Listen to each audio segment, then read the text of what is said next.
નમસ્કાર, ન્યૂઝ બુલેટિનમાં આપનું સ્વાગત છે। હું છું પંકજ શર્મા। શરૂઆત એક મહત્વપૂર્ણ ખબરથી કરીશું।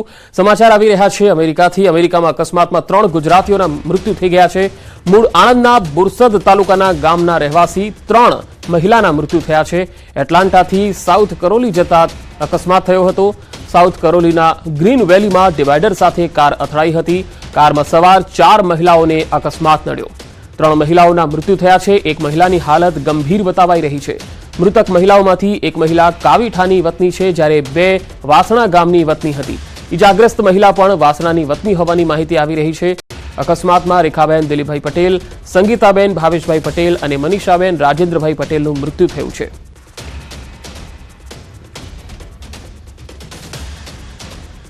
વધુ માહિતી સાથે સંવાદદાતા આણંદથી જનક જાગીરદાર જોડાયા છે। જનક, આણંદના બોરસદ તાલુકાના ગામના જે રહેવાસી કે જેઓ અમેરિકામાં મૃત્યુ પામ્યા છે, બોરસદના જે ગામમાં તેઓ રહે છે તેમના પરિવારજનો સાથે કોઈ વાતચીત થઈ શકી છે? ચોક્કસ સમગ્ર ઘટના પંકજ આણંદ જિલ્લાના બોરસદ તાલુકાના ગ્રામીણ વિસ્તારની છે। એમાં 2 મહિલા છે, એ કાવીઠાની છે, એક મહિલા કાવીઠાની છે અને 2 વાસણા ગામની છે। ઘણા વર્ષોથી આ લોકો અમેરિકા સ્થાયી રહ્યા છે અને આ ઘટના એવો એટલાન્ટાથી સાઉથ કરોલી જઈ રહ્યા હતા ત્યારે ગ્રીન વેલી પાસેની આ ઘટના છે। ડિવાઈડર પાસે કાર અથડાઈ હતી અને એમાં 3 મહિલાઓના તો ઘટના સ્થળે જ મોત થયા હતા અને એક મહિલા છે એ હાલ ગંભીર છે। ચોક્કસ અમેરિકન પોલીસે પણ આ સમગ્ર ઘટનાની પુષ્ટિ કરી છે અને જે મહિલાઓ મૃતક છે એમાં રેખાબેન દિલીપભાઈ પટેલ, સંગીતાબેન ભાવેશ પટેલ અને મનીષાબેન રાજેન્દ્રભાઈ પટેલ છે। હાલ એમના પરિવાર સાથે અહીંયા સંપર્ક કરવાનો પ્રયાસ કર્યો હતો, પરંતુ અત્યારે તેઓ કંઈ પણ કહી શકે તેવી સ્થિતિમાં નથી અને ચોક્કસ કહી શકાય કે સમગ્ર બંને ગ્રામીણ વિસ્તારો છે, નાના ગામો છે, એટલે ત્યાં સંવેદનશીલતા વધુ હોય ત્યાં સમગ્ર ગામમાં પણ એક શોકનો માહોલ છે। જનક, તેઓ કેટલા સમયથી અમેરિકામાં રહેતા હતા અને શું તેઓને હવે અહીંયા વતન પાછા લાવવામાં આવશે તેમના પાર્થિવ શરીરને? હાલ પંકજ આ વાતની પુષ્ટિ થઈ નથી કે એમના પાર્થિવ શરીરને અહીંયા લાવવામાં આવશે કે નહીં, પણ સામાન્ય રીતે આ જે ચરોતરનો પાટીદાર સમાજ છે એ અમેરિકા સ્થાયી થયો છે અને તેમના મોટા ભાગના જે રિલેટિવ્સ હોય, સગા સંબંધીઓ ત્યાં જ હોય અને સામાન્ય રીતે આવી ઘટનાઓમાં તે અંતિમ વિધિ અમેરિકામાં જ કરતા હોય છે, પરંતુ એ હાલ પૂરતું કેવું કે અહીંયા એમના પાર્થિવ શરીરને લાવવામાં આવશે કે નહીં એ થોડું મુશ્કેલ કામ છે। જી જનક, આભાર માહિતી આપવા માટે।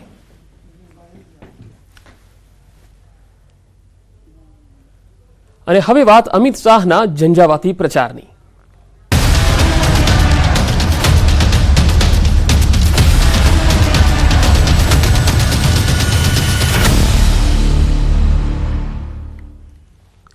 કેન્દ્રીય ગૃહમંત્રી અમિત શાહ આજથી ગુજરાતના પ્રવાસે છે। એક દિવસમાં 4 લોકસભા બેઠકો પર પ્રચાર કરશે।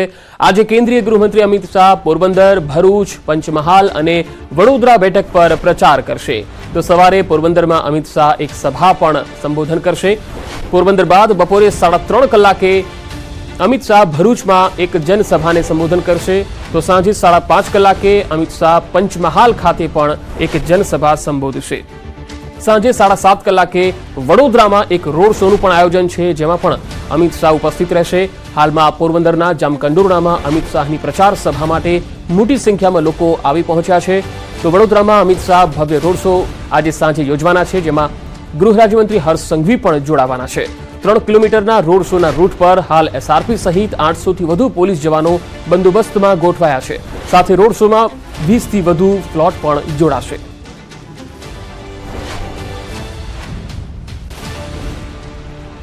આ જામકંડોરણા જેવું નાનકડું ગામ શિક્ષણનું હબ બન્યું। અનેક શૈક્ષણિક ક્રાંતિ લહેર, સહકારી ક્રાંતિ લહેર, દૂધ મંડળીઓ ચાલવા માંડી, બીજી મંડળીઓ ચાલવા માંડી। ત્યારે આપણે પણ એ પરિવર્તનના વાહક થવું છે। આજે આપણે સદભાગી છીએ કે દેશના વડાપ્રધાન નરેન્દ્રભાઈ ગુજરાતી છે, બીજા નંબરનું સ્થાન જેમનું છે અને મોદી સાહેબે લીધેલા સંકલ્પ પાર પાડવાનું કામ જે કરે છે એવા અમિતભાઈ શાહ છે, આપણા ગૃહમંત્રી છે અને પહેલી વખત પોરબંદરની બેઠક બની એને 50 વર્ષ થયા। 1977માં આ બેઠક બની હતી। એ બેઠક બન્યા પછી અત્યાર સુધી ઘણા સંસદ સભ્યો આવ્યા, બધા જ સંસદ સભ્યો ખૂબ સારા હતા। વર્તમાન સાંસદ આપણા રમેશભાઈ ખૂબ સારા સંસદ સભ્ય, લોકપ્રિય પણ આ વખતે આપણે એવા સંસદ સભ્ય મળવાના છે કે જે 8 વર્ષથી કેબિનેટમાં મહત્વનું ડિપાર્ટમેન્ટ સંભાળતા 5-6 કેબિનેટ મંત્રીઓમાં રહી છે. એટલે આપણું બધાનું ભવિષ્ય છે એ બદલાવાનું છે. ત્યારે જે સહકારી ક્ષેત્રના મારા બધા મિત્રો આવ્યા છે દૂર દૂરથી બધી જગ્યાએ, જે પોતાના સહકારી કામ દ્વારા જનતાના જીવનની અંદર બદલાવ લઈ આવવાનું કામ કરે છે, ત્યારે બધા એક બની આ વખતે આપણે આ બેઠક છે રેકોર્ડ બ્રેક લીડથી જીતાડીએ અને એના માટે બધા સંકલ્પ થઈએ અને કંઈક સારા સુકન થવાના હોય એટલે પરિવર્તન આવે. હું સ્ટેજ ઉપર ઉભો થાવ એટલે બધા તૈયાર હોય કે હું કંઈક મોદી સાહેબની ટીકા કરીશ કે ભારતીય જનતા પાર્ટીની ટીકા. પણ આજે જ્યારે દેશ બદલી રહ્યો છે ત્યારે કોંગ્રેસ પક્ષ છે બદલવા તૈયાર. એમના નેતાઓ છે માત્ર ઉપર માણસનું વિચારે છે એ જ વિચારે છે અને જો કોઈ બહાર નીકળે તો ઈડી કે સીબીઆઈ કે ઇન્કમ ટેક્સ કે બધા એને ટાર્ગેટ કરે છે એટલા માટે કે કોંગ્રેસ છોડીને ભાજપમાં આવે છે. મારામાં એવું નહોતું. મેં 20 વર્ષ સુધી નરેન્દ્રભાઈ અને અમિતભાઈ બે ગુજરાતમાં હતા ત્યાં સુધી વિરોધ પક્ષમાં રહ્યો. મારે ત્યાં પોલીસ કોન્સ્ટેબલ પણ નથી. બેવા વિરોધ તો તમે બધા સાક્ષીઓ છો. પણ એમને દરેક વ્યક્તિમાં સારસ દેખાય છે. જ્યારે હું જે પક્ષમાં હતો એ નેતાની અંદર એક નેતા સિવાયના બધા જ નેતા એને મન સારા એટલા માટે બદલાવ આવી રહ્યો છે. ત્યારે મારી બધાને વિનંતી છે કે આ વખતે ઉત્સવ મનાવીને પોતપોતાના ગામમાં મતદાન કરી આખા ગુજરાતની અંદર પોરબંદરની બેઠક છે એ હાઈએસ્ટ લીડથી જીતાવી. હું એટલા માટે કહું છું કે અત્યારે 36માંથી 26 ભારતીય જનતા પાર્ટી પાસે અને એમાં આ વખતે 26માંથી એક બેઠક તો બિનહરીફ થઈ ગઈ છે, 25 રહી છે. 25 5 લાખ કરતા વધારે લીડથી જીતવાના છે, કોઈ શંકા રહેતા. તો મારી વધારે વિનંતી છે કે આપણે 25માં હાઈએસ્ટ લીડ આપણી સીટ પરથી આપીએ અને એના માટે કામે લાગીએ એટલી વિનંતી કરી આપ સૌ ઉપસ્થિત રહ્યા. મને અહીંયા આપણી સામે બોલવાનો મોકો મળ્યો એ માટે આયોજકોનો આભાર માની, આપ સૌનો આભાર માની મારી વાત પૂરી કરું છું. ભારત માતા કી જય. જામકંડોરણાથી આ સીધી તસવીર આપને બતાવી રહ્યા છે જ્યાં અર્જુન મોઢવાડિયા ભાજપના નેતા સંબોધન કરી રહ્યા છે. કેન્દ્રીય ગૃહમંત્રી પણ અહીંયા જનસભાને સંબોધન કરવાના છે. તેમની સાથે દિલીપ સંઘાણી પણ મંચ પર ઉપસ્થિતિ જોવા રહ્યા છે. પોરબંદર ખાતે આજે જે જનસભાનું આયોજન કરાયું છે તે જામકંડોરણા ખાતે છે અને પોરબંદર લોકસભા સીટ પર અમિત શાહ પણ થોડી જ વારમાં અહીંયા જનસભાને સંબોધન કરવાના છે. અર્જુન મોઢવાડિયાએ સરકારના કામો અને વિકાસની ઉપલબ્ધિઓ ગણાવી છે. હવે અમિત શાહ પણ થોડી વારમાં સંબોધન કરશે. મનસુખ માંડવિયા કે જેઓ પોરબંદર લોકસભાથી ભાજપના ઉમેદવાર છે તેમના માટે પ્રચાર કરવા માટે અમિત શાહ પોરબંદર આવ્યા છે.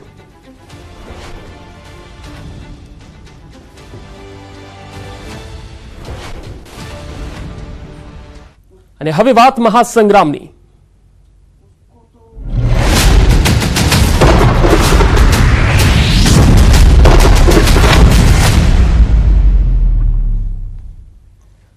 બનાસકાંઠાના થરાદમાં બારોટ સમાજના ખેડૂતો પીએમ મોદી માટે ગીત ગાયું. ગુજરાતનો આખા વિશ્વમાં ડંકો વગાડ્યો.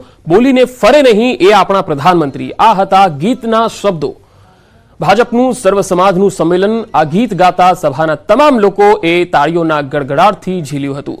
આ સંમેલનમાં ઠાકુર સમાજના 100 લોકોએ કમળ ધારણ કર્યું અને રાજપૂત સમાજના આગેવાનને સર્વ સમાજને મોદીને મત આપવા અપીલ કરી. ખાસ વાત એ હતી કે 2 દિવસ પહેલા જ કોંગ્રેસનું સંમેલન યોજાયું હતું અને હવે ભાજપના સંમેલનમાં ઠાકોર સમાજના આગેવાને કોંગ્રેસને આડે હાથ લીધી હતી.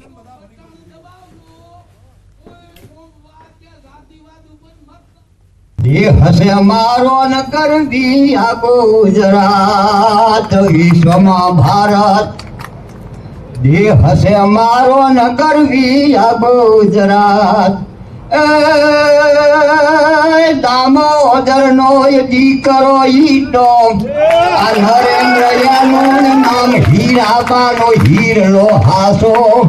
વિશ્વમાં પડે ન પાછો ભારતનો પ્રધાન બંકો વગાડ્યો છે વિશ્વમાં ડંકો આ સરદારજીનું સપનું હતું ને અખંડ ભારતનું જેમ સરદાર કેરું આ સ્વપ્ન હતું ને અખંડ ભારતનું જેમ એ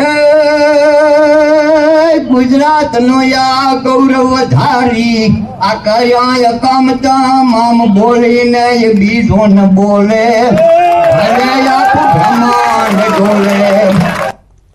લોકસભાની ચૂંટણીમાં ભવ્ય જીત માટે ભાજપ એડી ચોટીનું જોર લગાવી રહી છે। ભાજપ પ્રદેશ પ્રમુખ CR પાટીલ મેદાને ઉતર્યા છે। બનાસકાંઠા બેઠકના ભાજપના ઉમેદવાર રેખાબેન ચૌધરીને જંગી બહુમતથી જીતાડવા પ્રચાર પૂરજોશમાં થઈ રહ્યો છે। આજે દિયોદરમાં જાડા ગામે જંગી જાહેર સભાનું સંબોધન અને જંગી જાહેર સભાનું આયોજન છે અને સાથે સાથે એક જનસભાનું પણ અહીંયા આયોજન છે, જેમાં બનાસકાંઠા બેઠકના ભાજપના ઉમેદવાર રેખાબેન ચૌધરી સહિતના ભાજપના આગેવાનો ઉપસ્થિત રહેશે।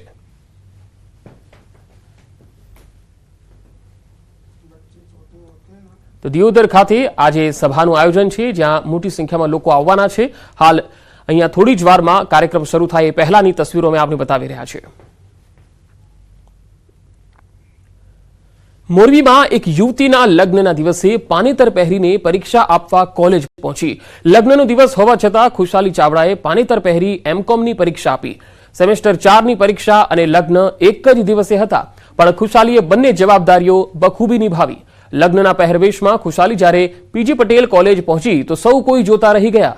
લગ્નની તારીખ અને પરીક્ષાની તારીખ એક જ દિવસે આવતા પહેલા પરિવારજનો પણ પરીક્ષા આપવાને લઈ ડગમગી ગયા। પણ ખુશાલીનું કહેવું છે કે તેના ભાવિ પતિ અને શિક્ષકોના સાથ સહકારથી જ આ શક્ય બન્યું। તેના ભાવિ પતિ રાજ જોશીએ કહ્યું કે તું પરીક્ષા આપ, જાનને હું રોકી રાખીશ। બસ આ જ એક વાક્યથી ખુશાલીએ પોતાનું મન મક્કમ રાખ્યું અને જિંદગીના સૌથી મહત્વના દિવસે ભવિષ્યને ઉજ્જવળ બનાવવા પરીક્ષા આપવાનું પણ ન ચૂકી। ઘરમાંથી તો પહેલાં તો મને બધાય ના જ પડી, પછી મેં આમને પૂછ્યું કે હું દઉં કે ન દઉં, તાએ તો એમ જ કીધું કે દઈ આવવાનું, એમાં શું હતું, બધાય જાને અને રોકીને હું રાખી લઈશ। તો પછી મેં ઘરે કીધું, મેં કીધું રાજકીય છે કે જવાનું છે, તો પછી આએ કીધું એટલે પછી ના તો પાડી ન શકાય, એટલે મારા ઘરમાંથી પણ ના ન પાડી અને આનું કીધું માની ગયા। હાલો લગ્ન તો આપણે રોકી શકીએ, 2 કલાક 3 કલાક રોકી શકીએ, પણ જો એ એને મનમાં એને રહી જાય કે મારું આટલું વર્ષ મેં મહેનત કરી ને હું કરી ન શકી, એટલે કે નો પેપર દઈ શકી, તો આપણને થોડું ગોળું લાગે કે હાલો આપણે આપણી વાઈફની બાજુમાં ઊભા ન રહી ગયા। પણ મેં કીધું કાંઈ વાંધો નહીં, તું પરીક્ષા દઈ આવ, હું બધાને વાત કરી લઈશ, કીધું એમાં તારે બીવાનું નથી કીધું। બધાને એનો જીવનનો હક હોય, આપણે દીકરી ગમે તેને બીજાની લઈ આવી, એના મનમાં આપણે એનો હક ન જતાવી શકીએ। અમારી સમગ્ર ટીમ આ નિર્ણયને આવકારીએ છીએ અને આ નિર્ણય અન્ય વિદ્યાર્થીઓ અને અન્ય દીકરીઓ માટે પણ પ્રેરણારૂપ બને કે પોતાના જીવનમાં આવતા અનેક પ્રસંગો દરમિયાન પોતાના અભ્યાસને પણ એટલું જ મહત્વ આપે, એવી અમારી અહીંથી ઈચ્છા છે। આગળ વધુ સમાચારો પર નજર કરીશું। હાલ રોકાઈશું એક બ્રેક માટે।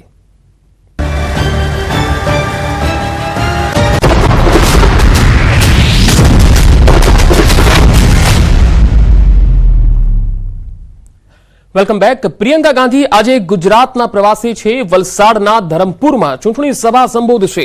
વલસાડ કોંગ્રેસના ઉમેદવાર અનંત પટેલ માટે તેઓ પ્રચાર માટે આવી રહ્યા છે, ત્યારે અનંત પટેલના પ્રચારમાં હાલ આજે સમર્થકો મોટી સંખ્યામાં ઉમટ્યા છે। વધુ માહિતી સાથે સંવાદદાતા કીર્તિશ પટેલ જોડાયા છે। કીર્તિશ, હાલ પ્રિયંકા ગાંધી વલસાડ આવી પહોંચી છે, સમર્થકોમાં કેટલો ઉત્સાહ છે?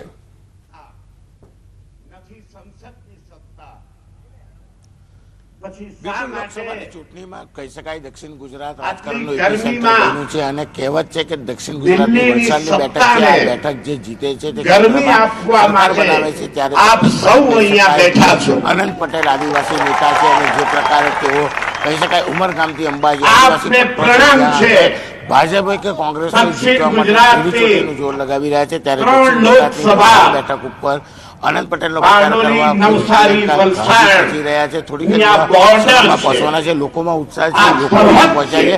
એક ભાઈ ખેડૂતના કરવાનો પ્રયાસ કરીશું। આપનું નામ શું કહેશો આ ગેટઅપમાં ભરતભાઈ મલગામમાં સુરત જિલ્લાથી આજે રોજ પ્રિયંકાજીને સાંભળવા માટે અને આનંદ પટેલના સમર્થનમાં અને કોંગ્રેસની સરકાર બને એના સમર્થનમાં જે રાહુલ ગાંધીજીએ વાત કરી છે ખેડૂતો માટેની 5 ન્યાય માટેની કે લોન માફી મળશે, ખેડૂતોના સાધન ખરીદી ઉપર જીએસટી માફ મળશે, પછી કોઈ આફતો આવશે એનું જે ખેડૂતોને નુકસાન થશે એનું તુરંત જ વળતર મળશે અને બીજી ઘણા બધા લાભો જે છે એ સરકાર કોંગ્રેસની સરકાર ભારત દેશમાં બનશે તે તરત જ ખેડૂતોને મહત્તમ ફાયદાઓ કરાવશે અને ભારત દેશ ખેતી પ્રધાન દેશ છે અને કોંગ્રેસને હંમેશા ખેડૂતોનું ધ્યાન રાખ્યું છે એટલે આપ આજની સભામાં જોઈ શકો છો કે જંગી બહુમતીમાં ખેડૂત લોકો અને આમ જનતા કોંગ્રેસની સરકારને સમર્થન આપવા આજ રોજ અહીં પહોંચી છે. બિલકુલ કે જે વ્યક્તિએ વાત કરી એ લોકોમાં ઉત્સાહ જોવા મળી રહ્યો છે. પ્રદેશ કોંગ્રેસના ત્રણ બેઠકો એટલે કે સુરતની વાત હોય કે નવસારીની વાત હોય કે વલસાડ, આ તમામ બેઠકોના સુરત એરપોર્ટ પહોંચ્યા બાદ બાય રોડ તેઓ ધરમપુર ગણતરીની ખાસ કરીને આદિવાસી પટ્ટામાં દ્રશ્ય સીધા જોઈ શકાય છે કે લોકો મોટી સંખ્યામાં સ્વયંભૂ પહોંચ્યા છે. આ વિસ્તાર લઈને લાંબા સમયથી કોંગ્રેસ આદિવાસીઓના જી કીર્તિશ, આભાર સમગ્ર માહિતી આપવા માટે.